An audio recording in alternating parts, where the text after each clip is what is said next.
Good morning students. Atoms में electron configuration हमने complete कर लिया था अब तक। अब इसी टॉपिक को कंटिन्यू करते हैं। नेक्स्ट टॉपिक स्टार्ट होता है अपना वैलेंसी से। वैलेंसी क्या होती है? देखो, the bonding capacity of an atom is known as valency. कोई भी एटम है वो दूसरे एटम के साथ बॉन्डिंग करता है, जुड़ता है। जिस कैपेसिटी से वो बॉन्डिंग करता है, जितनी उसकी कैपेसिटी होती है, एक एटम जितने दूसरे एटम के साथ बॉन्डिंग कर सकता है। दूसरे एटम्स का मीन जनरली यहाँ हाइड्रोजन एटम से होता है। कोई एक एटम कितने हाइड्रोजन एटम्स के साथ वो बॉन्डिंग कर सकता है, ये कैपेसिटी उसकी वैलेंसी कहलाती है। The bonding capacity of an atom is known as valency. इसकी एक और डेफिनेशन है, जनरली ये यूज होती है इसमें। The total number of sharing electrons to complete octet of an atom is known as valency. The total number of sharing electrons, एक atom दूसरे एटम से बॉन्डिंग करने के लिए कितने इलेक्ट्रॉन्स की शेयरिंग करता है, इसी शेयरिंग को उसकी वैलेंसी कहते हैं। क्लियर? नेक्स्ट, वैलेंसी इलेक्ट्रॉन्स क्या होते हैं? The total number of electrons present in the outermost shell of an atom are called valency electrons. कोई भी एटम है, उस एटम के आउटर मोस्ट शेल में, ऑर्बिट में जितने भी इलेक्ट्रॉन्स होंगे, उन इलेक्ट्रॉन्स को वैलेंसी इलेक्ट्रॉन्स कहते हैं। आउटर मोस्ट शेल हमने कल बात की थी, ऑर्बिट्स होते हैं। कोई भी एटम है, एटम के बिल्कुल सेंटर में न्यूक्लियस होता है। इस न्यूक्लियस के चारों तरफ सर्कुलर पाथवेज होते हैं जिनमें इलेक्ट्रॉन्स रिवोल्यूट होते हैं। इन सर्कुलर पाथवेज को ऑर्बिट्स, शेल या एनर्जी लेवल्स कहते हैं। इसमें से सबसे बाहर की तरफ आउटर मोस्ट जो शेल होता है, उसमें प्रेजेंट टोटल इलेक्ट्रॉन्स को वैलेंसी इलेक्ट्रॉन्स कहते हैं। Next, valency orbit. The outermost shell of an atom is known as valency orbit. कोई भी एटम है, उस एटम का outermost shell, outermost orbit, उसको ही वैलेंसी ऑर्बिट कहते हैं। ठीक है? वैलेंसी फाइंड आउट करने के लिए, कैलकुलेट करने के लिए आपके पास कुछ इम्पोर्टेंट एलिमेंट्स हैं। जनरली इनकी वैलेंसी फाइंड आउट करने के लिए आपके एग्जाम में क्वेश्चंस होते हैं। ये हैं lithium, boron, carbon, nitrogen, oxygen, fluorine, sodium, magnesium, aluminium, chlorine, potassium और कैल्शियम। एग्जाम्पल, लिथियम का एक एग्जाम्पल हम लेते हैं। क्लियर? लिथियम का सिंबल है Li।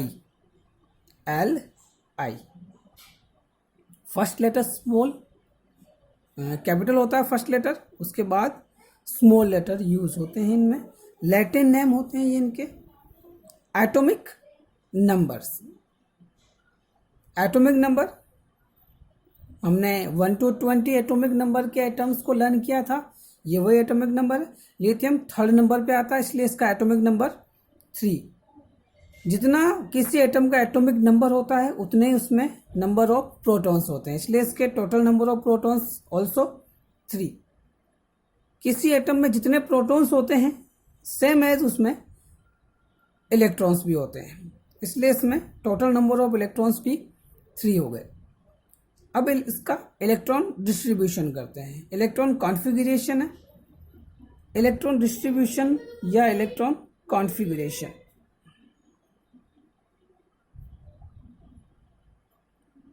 दोनों नेम से क्वेश्चंस होते हैं, सेम चीज़ है, आपको इलेक्ट्रॉन डिस्ट्रीब्यूट करने होते हैं। इसमें 3 इलेक्ट्रॉन्स हैं और एटम के अंदर ये 4 तरह के तो बता रखे हैं आपके कोर्स में, फिलहाल यही है। के, एल, एम, एन ऑर्बिट होते हैं। फर्स्ट ऑर्बिट है के, इसमें मैक्सिमम 2 इलेक्ट्रॉन्स होते हैं, तो इसमें 2 इलेक्ट्रॉन्स फिलअप करने के बाद में अपने पास 1 इलेक्ट्रॉन और बचता है, वो एल वाले में फिल अप कर देते हैं। तो ये इसका इलेक्ट्रॉन डिस्ट्रीब्यूशन हो गया 2, 1, और ये दोनों सेल ब्लैंक रहते हैं।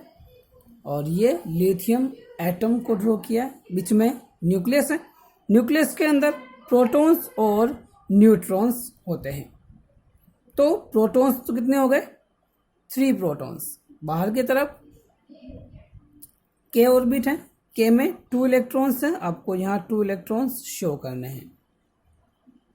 उसके बाद एल ऑर्बिट है, एल में 1 इलेक्ट्रॉन है, आपको यहाँ 1 इलेक्ट्रॉन शो करना है। अब देखो जरा यहाँ से वैलेंसी ऑर्बिट, इस वैलेंसी ऑर्बिट में देखो आउटर मोस्ट सेल कौन सा हो गया इसका, एल वाला, तो वैलेंसी ऑर्बिट हो गया इसका एल। लिथियम में वैलेंसी इलेक्ट्रॉन्स कितने हो गए, तो देखो आउटर मोस्ट शेल में 1 ही इलेक्ट्रॉन है, इसका मतलब इसमें वैलेंसी इलेक्ट्रॉन्स 1 हो गए। अब हम बात करते हैं इसकी वैलेंसी की। Valency, the total number of sharing electrons. कोई भी एटम है वो दूसरे एटम से बॉन्डिंग करने के लिए इलेक्ट्रॉन्स शेयरिंग करता है, या ऑक्टेट रूल आपको याद होगा, पिछली क्लास में अपन ने स्टडी किया था उसको, ऑक्टेट रूल ये बताता है कि कोई भी एटम है उसके आउटर मोस्ट शेल में अगर 8 इलेक्ट्रॉन्स होंगे या वो फुलफिल होगा तो वो स्टेबल होता है। इट मीन्स अगर किसी भी एटम को स्टेबल होना है तो स्टेबल होने के लिए उसको 2 कंडीशंस अप्लाई करनी होती है। नंबर 1, या तो उसके आउटर मोस्ट सेल में 8 इलेक्ट्रॉन हो जाए, इट मीन्स उसका ऑक्टेट कंप्लीट हो जाए, नंबर 1। नंबर 2, उसका आउटर मोस्ट सेल फुलफिल हो जाए, फुलफिल। दोनों में से अगर एक कंडीशन होती है तो वो एटम स्टेबल हो सकता है। इसमें देखो आउटर मोस्ट शेल कौन सा हो गया, एल हो गया। एल में ऑक्टेट कंप्लीट करने के लिए, इसमें 8 इलेक्ट्रॉन्स कंप्लीट करने के लिए क्या करना है, 8 इलेक्ट्रॉन्स कंप्लीट करने के लिए या तो इसको 7 इलेक्ट्रॉन्स लेने होंगे, या फुलफिल करने के लिए इसको यहां से 1 इलेक्ट्रॉन लॉस करना होगा। देखो यहां 7 इलेक्ट्रॉन्स ये गेन करेगा तो यहां 7 + 1 8 इलेक्ट्रॉन हो जाएगा और ये स्टेबल हो जाएगा। और अगर ये 1 इलेक्ट्रॉन को लॉस करता है, लॉस कर देगा तो ये वाला ऑर्बिट भी हट जाएगा, इसका आउटर मोस्ट ऑर्बिट कौन सा हो जाएगा, के, जो देखो फुलफिल है। के में मैक्सिमम 2 इलेक्ट्रॉन हो सकते हैं, ये 2 हैं, इसका मतलब ये फुलफिल हो जाएगा। तो ये 2 कंडीशंस हैं जिससे ये अपने आप को स्टेबल कर सकता है। तो इनमें से या तो ये 7 इलेक्ट्रॉन्स गेन करे या 1 इलेक्ट्रॉन लॉस करे। दोनों में से इजी क्या है, इजी है कि ये 1 इलेक्ट्रॉन को लॉस कर दे, इसलिए क्या करता है 1 इलेक्ट्रॉन को लॉस करता है, 7 इलेक्ट्रॉन को गेन नहीं करता है, इसलिए 1 इलेक्ट्रॉन को ये लॉस करता है। लॉस करेगा, 1 इलेक्ट्रॉन किसी को उधार दे देगा, ठीक है, तो उधार दे देगा, किसी को दे देगा, तो देने के कारण इस पर पॉजिटिव चार्ज होता है, और पॉजिटिव चार्ज और 1 इलेक्ट्रॉन दे रहा है इसलिए 1, इसलिए लिथियम की वैलेंसी होता है +1। आ गया समझ में। एक और एग्जाम्पल देखो, बोरोन। बोरोन का सिंबल B, इसका atomic number 5, number of protons also 5 and number of total electrons also 5। इसका इलेक्ट्रॉन कॉन्फ़िगरेशन करते हैं। इलेक्ट्रॉन कॉन्फ़िगरेशन, के में 2 इलेक्ट्रॉन्स, रिमेनिंग 3 इलेक्ट्रॉन्स हैं, वो 3 इलेक्ट्रॉन्स कहाँ जाएंगे? एल में जाएंगे, बाकी ब्लैंक रह जाएंगे। तो यहाँ देखो ये न्यूक्लियस है, न्यूक्लियस में नंबर ऑफ प्रोटॉन्स, प्रोटॉन 5 हो गए, न्यूट्रॉन आप ब्लैंक फिलहाल छोड़ सकते हो। के में 2 इलेक्ट्रॉन्स हैं, ये 2 इलेक्ट्रॉन्स आ गए। एल में 3 इलेक्ट्रॉन्स हैं, एल में 3 इलेक्ट्रॉन्स हैं। 3 इलेक्ट्रॉन्स को आपको यहाँ डिस्ट्रीब्यूट करना है, 1 2 एंड 3 इलेक्ट्रॉन्स आपको यहाँ फिलअप करने हैं। तो यहाँ देखो इसका valency orbit same as L, valency electron, outermost shell में 3 इलेक्ट्रॉन्स है, इसके लिए इसकी वैलेंसी इलेक्ट्रॉन्स 3 होते हैं। इसकी वैलेंसी क्या होती है? देखो ये आउटर मोस्ट शेल है, बताया था मैंने पहले। ऑक्टेट कंप्लीट करेगा, ऑक्टेट कंप्लीट करने के लिए इसको नीड है 5 इलेक्ट्रॉन्स की, और फुलफिल करने के लिए 3 इलेक्ट्रॉन को ये लॉस कर देगा। दोनों में से इजी क्या है? 3 इलेक्ट्रॉन्स को लॉस करना, इसलिए क्या करेगा? 3 इलेक्ट्रॉन को लॉस कर देता है। लॉस करने से पॉजिटिव चार्ज, और 3 इलेक्ट्रॉन लॉस करता है इसलिए +3 चार्ज होता है इस पर, इसलिए इसकी वैलेंसी +3 होती है। आ गया समझ में?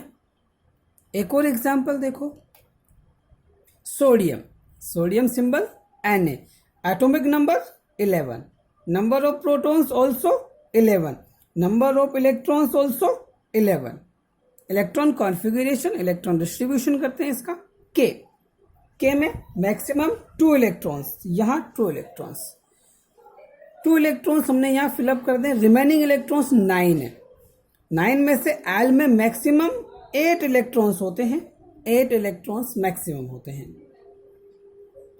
रिमेनिंग 1 इलेक्ट्रॉन्स, ये 1 इलेक्ट्रॉन्स एम ऑर्बिट में जाएगा और एन ब्लैंक रह जाएगा। ये इसका इलेक्ट्रॉन कॉन्फ़िगरेशन होता है 2 8 एंड 1। ये एटॉमिक स्ट्रक्चर है। न्यूक्लियस, न्यूक्लियस में number of protons is equals to 11। K orbit, के ऑर्बिट में 2 इलेक्ट्रॉन्स फिलअप करने हैं अपने को, 1 एंड 2। एल, एल में देखो 8 इलेक्ट्रॉन फिलअप करने हैं, 1 2 3 4 5 6 7 एंड 8। एक इलेक्ट्रॉन और बच रहा है, वो इलेक्ट्रॉन्स अदर ऑर्बिट में जाएगा। ये एम ऑर्बिट, एम में चला जाएगा 1 इलेक्ट्रॉन। क्लियर? इट मीन्स इसका वैलेंसी ऑर्बिट एम हो गया।